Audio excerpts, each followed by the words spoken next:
4.15 국회의원 총선거가 성큼성큼 다가오고 있습니다.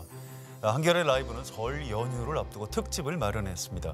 지방자치 데이터연구소와 함께 최근 8년 동안 6차례 전국 선거에서 유권자가 실제로 투표한 결과를 분석해서 종합해 본 것입니다.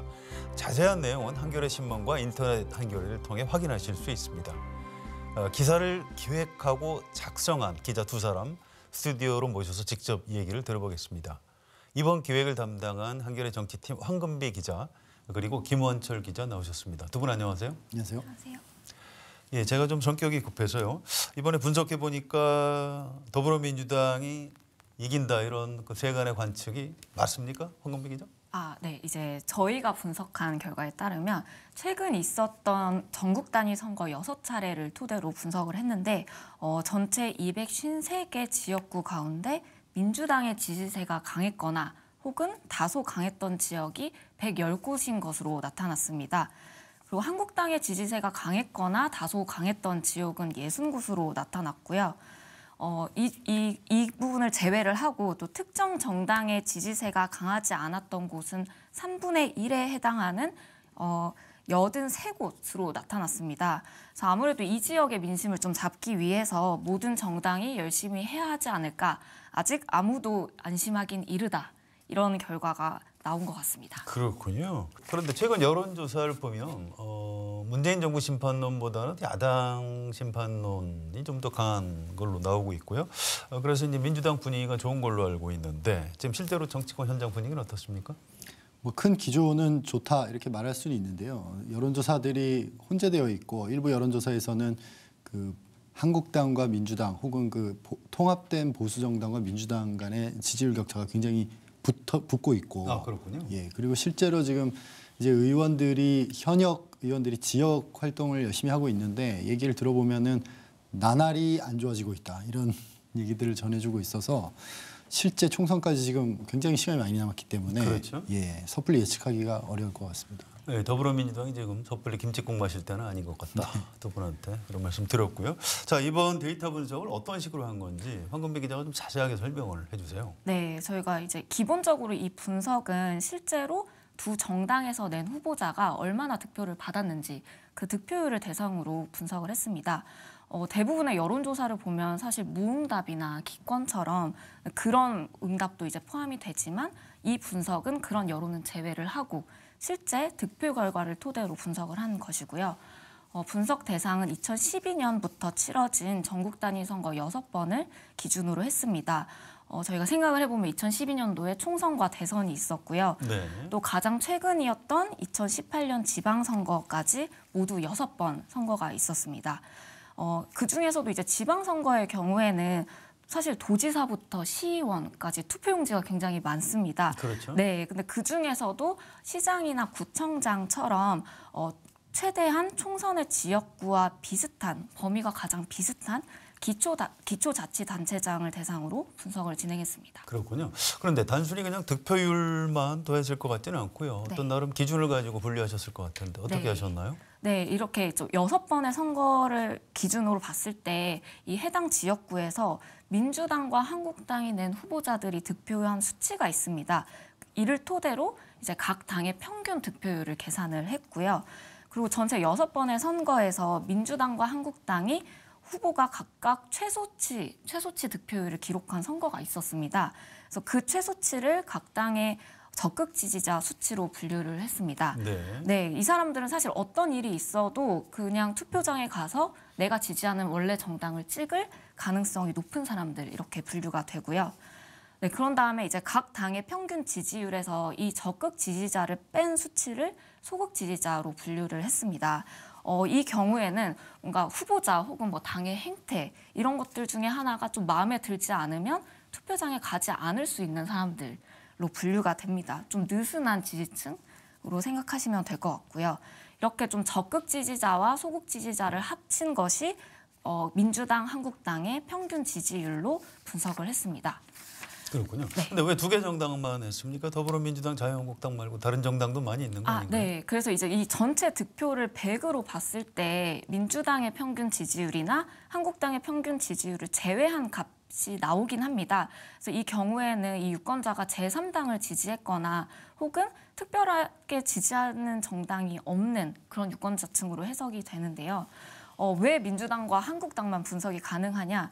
사실 이번 분석의 토대는 아까도 말씀드렸다시피 이 각 당에서 낸 후보자들이 얻은 득표율을 토대로 분석을 한 것이기 때문에 이 전체 전국의 지역구를 분석을 하려면 해당 지역구에 계속 후보자를 내왔던 이 민주당과 한국당 두 당 위주의 분석이 될 수밖에 없다. 이런 한계가 있고요. 이 때문에 사실 양당을 제외한 제3당의 지지율 추이는 좀 분석하기 어렵다. 이런 한계가 있습니다.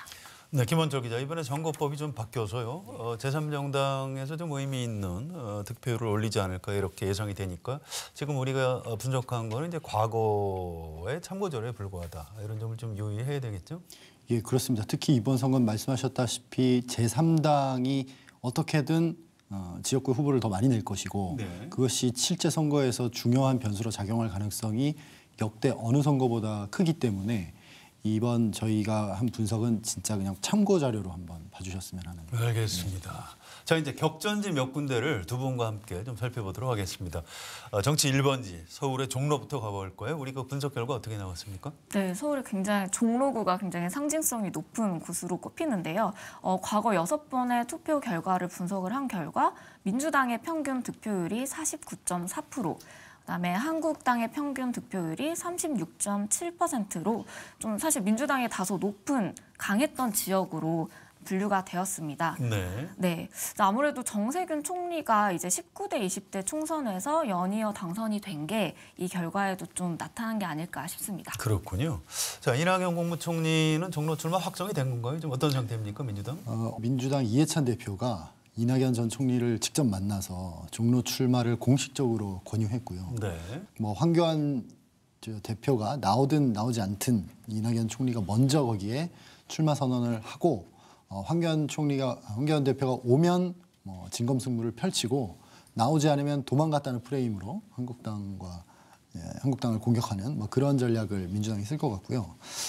이제 한국당과 이낙연 전 총리와 황교안 대표가 맞붙었을 때 과연 그럼 승부가 어떻게 될 것이냐를 봤을 때 앞서 황금비 기자가 설명했다시피 최근 선거 결과들로 보면 민주당이 다소 유리하다 이렇게 볼 수는 있습니다만 저것은 이제 2012년 이후의 상황이고 특히나 최근 선거가 굉장히 민주당이 유리했다는 점을 좀 감안해야 될 것 같고요. 그렇군요. 전통적으로 종로는 보수세가 강한 동네로 분류되어 있고 민주당 계열 국회의원은 사실 2명밖에 없었습니다. 노무현 전 대통령하고 네. 정세균 의원, 지금 총리죠. 2명밖에 없었기 때문에 그리고 또 실제로 이낙연 전 총리와 황교안 대표가 맞붙으면은 잠재적 대선 후보 2명의 대결이기 때문에 언론의 집중 관심이 쏟아질 것이고 그러면 정말 한 치 앞을 알기 힘든 그런 상황이 되지 않을까 싶습니다. 네, 과거에 보면 종로에서 떨어지든 당선이 되든 뭐 노무현, 이명박 이렇게 전직 대통령들이 여기서 이제 총선을 치렀고요.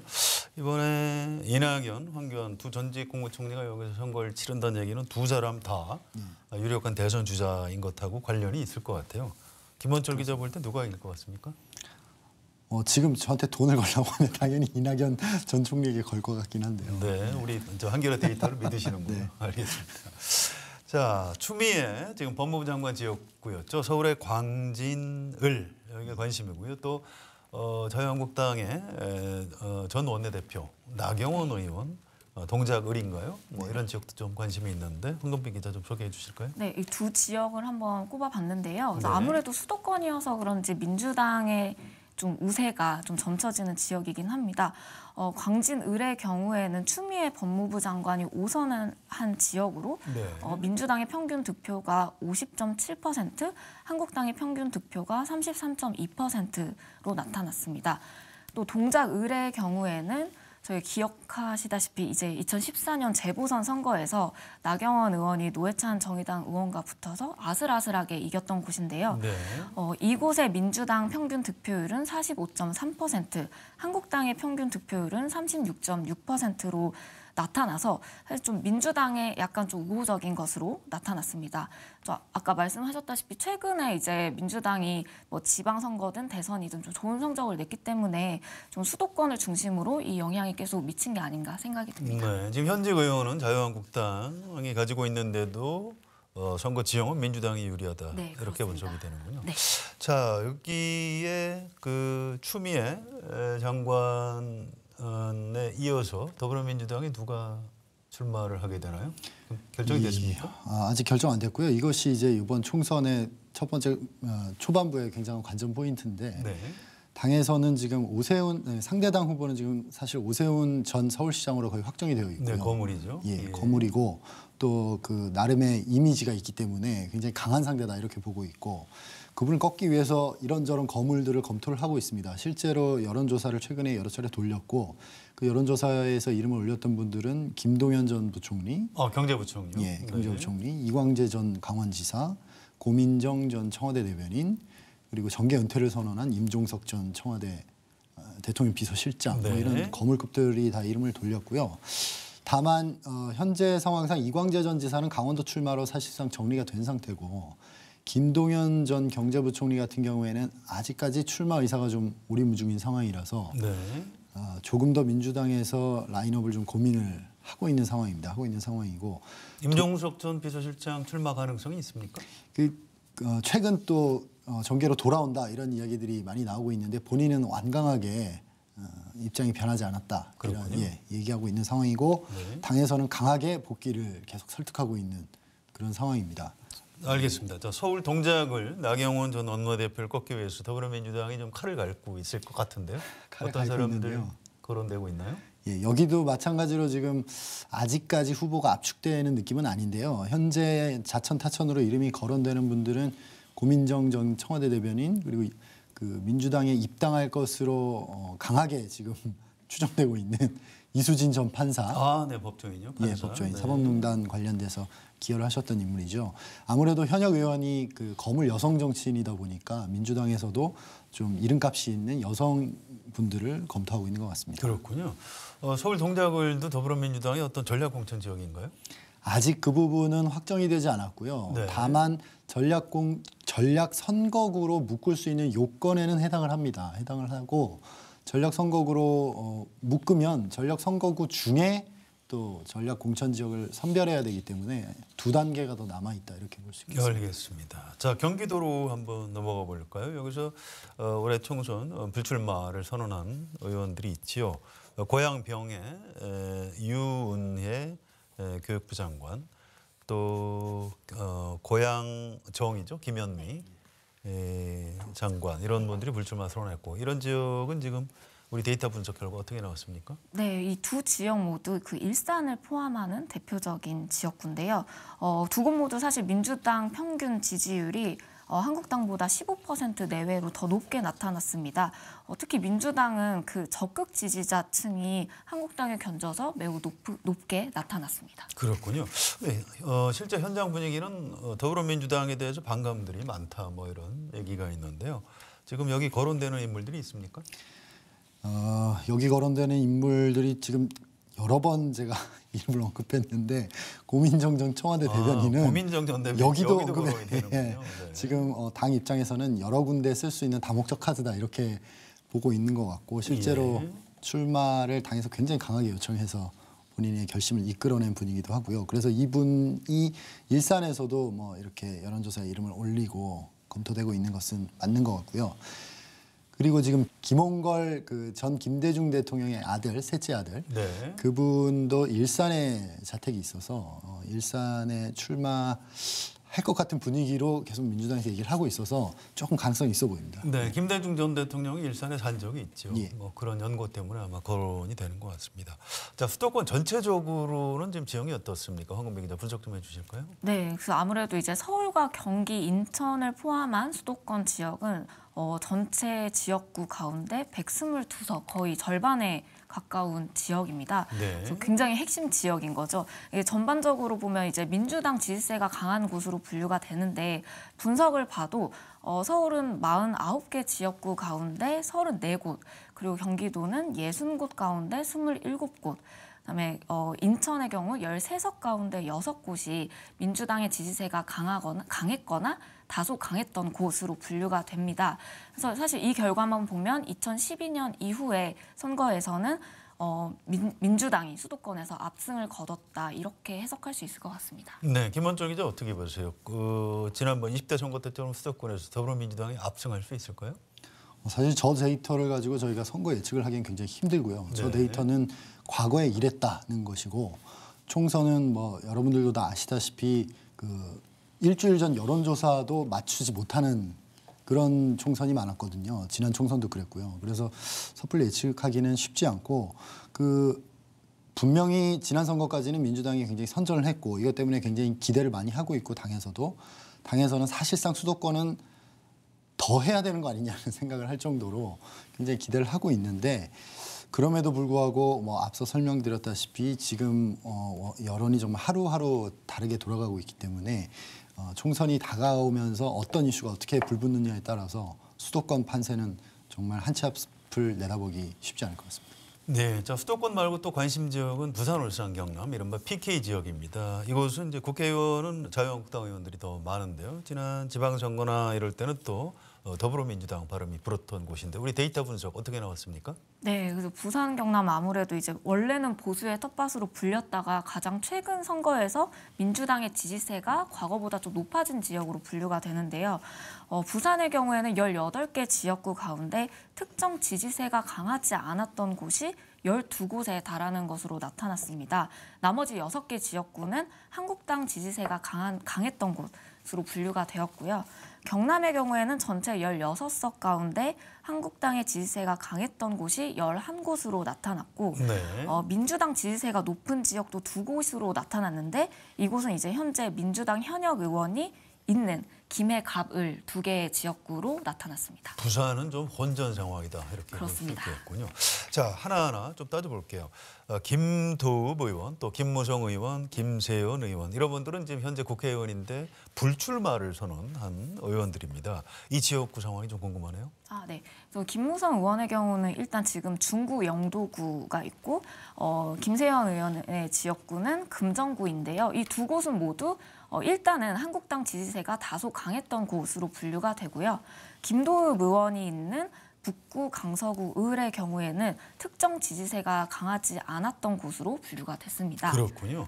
자, 또 관심 지역이 문재인 대통령 집이 있는 데가 양산이죠. 네. 경남 양산은 어떻게 나왔습니까? 네, 아까 경남의 16석 가운데 이제 민주당이나 이제 한국당의 지지세가 강한 곳을 제외하고 특정 지지세가 강하지 않은 곳이 3곳이 있었는데요. 그 3곳 중에 2곳이 바로 경남의 양산, 갑, 을 2개로 나타났습니다. 갑의 경우 한국당이 그리고 양산, 을의 경우 민주당이 아주 근소한 차이로 좀 앞서는 것으로 나타났습니다. 그렇군요. 지금까지 우리가 소개한 지역 이외에 좀 개인적으로 좀 흥미롭게 이렇게 지켜보고 있는 관찰 포인트가 있으면 소개를 좀 하나씩 해주실까요? 이건 사실 되게 개인적인 의견이지만 제 고향이 아무래도 강원도다 보니까 고향이 강원도세요? 그렇습니다. 네. 네. 그래서 강원도 지역에 좀 계속 관심이 가더라고요. 원래 강원도 지역은 좀 전통적으로 보수색이 강한 지역으로 꼽혔는데 네. 지난 총선에서 사실 원주 지역을 중심으로 민주당이 굉장히 좋은 성적을 거뒀어요.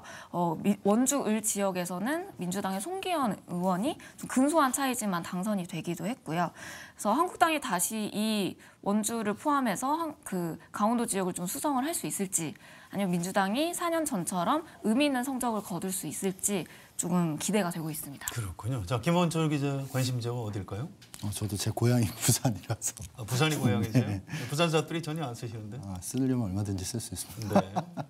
그래서 저도 황금비 기자를 뒤따라 저희 고향에 관심이 좀 있는데 그 부산을 이제 크게 보면 서부산과 동부산으로 생각해 볼 수 있는데 서부산은 실제로 저희 데이터를 봐도 그렇고 민주당세가 강한 곳이고요. 호남 분들도 꽤 많이 사시고, 그다음에 동부산은 조금 보수적인 동네로 이제 동쪽과 남쪽은 좀 그렇게 분류를 하고 있는데 그 동쪽으로 넘어가는 초입이 이제 연제로 보셔야 됩니다. 부산 연제가 그 동과 서가 만나는 중간 지점에 있다고 볼 수 있는데 지금 이곳이 민주당 현역 김혜영 의원이 차지하고 있고요.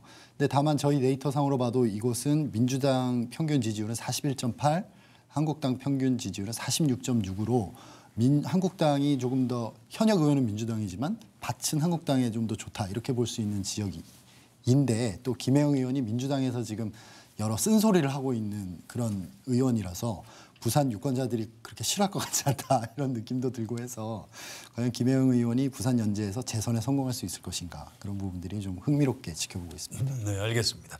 자, 사실은 우리가 4년 전에도 한겨레 21에서 이번하고 비슷한 분석을 한 적이 있어요. 그런데 경기도 용인정의 경우에 새누리당, 지금 자유한국당 지지세가 좀 더 강한 것으로 나왔고요. 심지어 선거에서는 민주당하고 국민의당 야권 후보가 2명이 나왔는데도 불구하고 선거 결과는 표창원 의원의 당선이었습니다. 역시 정당의 어떤 지지 기반도 중요하지만 인물 변수를 역시 배제할 수 없을 것 같아요. 자, 이 부분에 대해서 황금배 기자 어떻게 보십니까? 네, 그래서 저희가 계속 재차 강조를 해드렸지만 사실 이 자료는 2020년 총선을 정확하게 예측했다 그런 예측치는 절대 아니고요. 과거 득표를 토대로 이제 민주당과 한국당의 유권자층이 좀 어떤 식으로 만들어져 있냐 이걸 보는 거기 때문에 만약에 한 지역구에서 이제 민주당 지지세가 굉장히 강했던 지역구였다고 하더라도 예를 들어 한국당에서 매우 매력적인 인물을 그 지역의 후보로 내보낸다면 또 선거 결과는 또 어떻게 달라질지 알 수 없기 때문에 그런 차원에서 이해를 해주시면 될 것 같습니다. 네, 알겠습니다. 자, 김원철 기자, 이런 식으로 정당 기반을 뛰어넘을 수 있는 어떤 영향력 있는 인물 어떤 분들이 있을까요? 저희가 이 질문을 받고 굉장히 고심을 해봤는데 네. 지난 총선 때만큼 그렇게 경쟁력이 있는 각 당, 뭐 한국당이든 민주당이든 진영을 넘나들어서 상대 진영 유권자들의 표심까지 흔들 수 있는 그런 영입은 그렇게 많지 않은 것 같고요. 그렇군요. 예, 그 중에서 가장 스타성이라고 해야 될까요? 좀 화제의 인물은 아무래도 이탄희 전 판사가 아닐까. 네. 그래서 이탄희 전 판사 같은 경우에 뭐 지역구 출마하실 것으로 보이는데. 어떤 지역구에 가서라도 한번 승부를 해볼 만하지 않나 이렇게 좀 생각을 해보고 있습니다. 알겠습니다. 자, 이제 오늘 마지막 질문인데요. 황금비 기자가 소개했고 여러 번 얘기했지만 저희가 소개드리는 건 과거의 숫자에 불과합니다. 여러 가지 변수 감안해야 되고요. 특히 이번에 준연동형 비례대표제로 선거가 처음 치러지게 이렇게 됩니다. 실제 선거 현장 분위기는 우리 숫자하고 좀 많이 차이가 날 것 같아요. 자, 마무리 인사 겸해서 이런 부분 관련해서 좀 한 말씀씩 부탁을 드리겠습니다. 네. 그래서 아무래도 이제 설 명절이 지나고 나면 언론에서도 이제 기사를 많이 쓰게 될 것이고 네. 모든 정당이 본격적으로 총선 채비에 들어갈 것으로 보이는데요. 이제 고향 방문길에 혹은 친척분들과 함께 이제 저희 신문을 보시면서 우리 지역의 민심은 어떤지 그리고 내 이웃의 민심은 어떤지 한번 말씀 나눠보시고 저희한테도 좀 알려주시면 저희가 총선 앞두고 취재에 아주 큰 도움이 될 것 같습니다. 네, 댓글을 많이 남겨주시면 감사하겠습니다. 네, 알겠습니다. 자, 김원철 기자. 저희가 이 데이터가 지금 선거구 단위로 나와 있는데 사실 그거보다 더 세분화된 행정동 그리고 혹은 그 행정동보다 더 세분화된 단위로도 지금 데이터를 분석하고 있고요. 네. 그걸 토대로 여러분들이 관심을 많이 가지실 것 같은 몇몇 선거구들을 실제로 황금비 기자가 직접 가서 르포를 할 예정입니다. 그래서 그 기사들은 한 2월 중순 정도에 내보낼 예정인데요. 그 기사도 좀 관심 갖고 봐주셨으면 좋겠습니다. 네, 김원철 기자, 황금비 기자 두 분 오늘 수고하셨습니다. 여러분은 국회가 무엇을 하는 기관이라고 생각하십니까? 대통령을 견제하는 기관일까요? 아닙니다. 국회는 국민을 대표해서 법률을 만들고 정부 예산을 의결하는 국정의 핵심 중추기관입니다. 때로는 대통령을 탄핵하고 국무위원 해임을 건의하기도 합니다. 좀 쉽게 말씀드릴까요? 2016년 당시 박근혜 대통령과 최순실 씨의 국정농단 사태가 터졌을 때 대통령 탄핵이 가능했던 것은 국회가 여야를 떠나서 할 일을 제대로 했기 때문입니다. 오는 4월 총선은 앞으로 4년 동안 대한민국을 이끌어갈 국회의원 전부를 새로 뽑는 매우 중요한 선거입니다. 대한민국 국민으로서 행복하게 살고 싶으십니까? 공정하고 정의로운 나라에서 살기를 원하십니까? 그렇다면 투표하십시오. 반정치주의를 선동해서 투표율을 떨어뜨리려는 기득권 세력의 음모에 속지 마십시오. 정치 욕하지 마십시오. 지금 우리 정치의 수준이 바로 우리의 수준입니다. 투표하고 참여하고 감시해야 정치가 발전합니다. 그래야 내가 조금이라도 더 행복해질 수 있습니다. 한겨레 라이브 오늘 준비한 내용은 여기까지입니다. 저는 다음 주 화요일 저녁 6시에 다시 오겠습니다. 설 연휴 즐겁게 보내시기 바랍니다. 여러분 고맙습니다.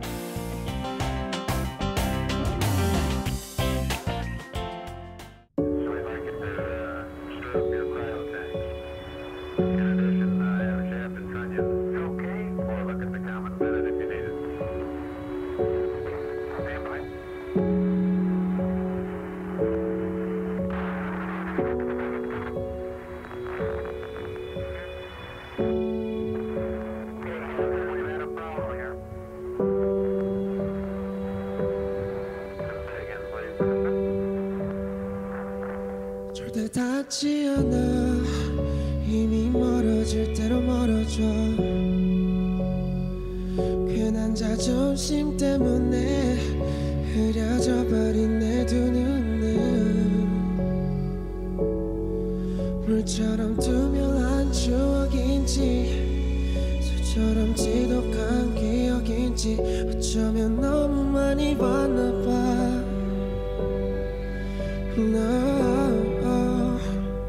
한 번 놓쳐버린 건 절대 돌아오지 않기에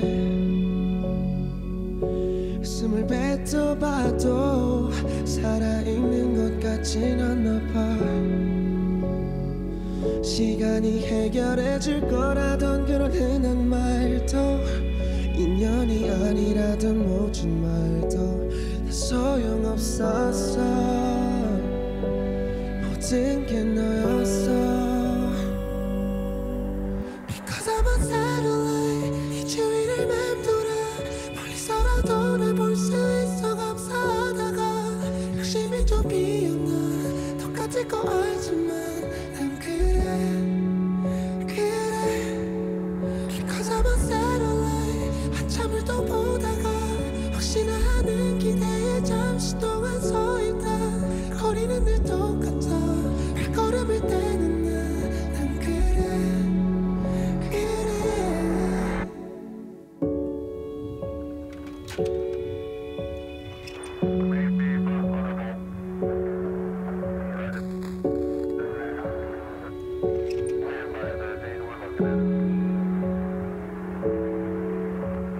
Right now, you sent me a voltage